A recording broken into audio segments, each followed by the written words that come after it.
নমস্কার। আজকে যে লেখাটি বলবো সেটা বুদ্ধের উক্তি, হচ্ছে চেষ্টা। আমরা কোনো সুখী লোককে দেখে আমাদের মাঝে মাঝে মনে হয় লোকটা এত সুখী হলো কি করে, তার কি জীবনে সব কিছুই ঠিকঠাক ছিল?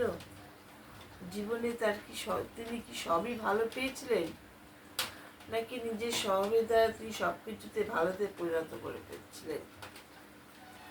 আসলে আমরা চোখে দেখতে পাই না তার চেষ্টাকে, তার চিন্তাধারাকে, তার শান্ত মনকে, তার কি তিনি কি করে নিজের কর্মের দ্বারা নিজের জীবনটাকে ভালোতে পরিণত করতে পেরেছিলেন।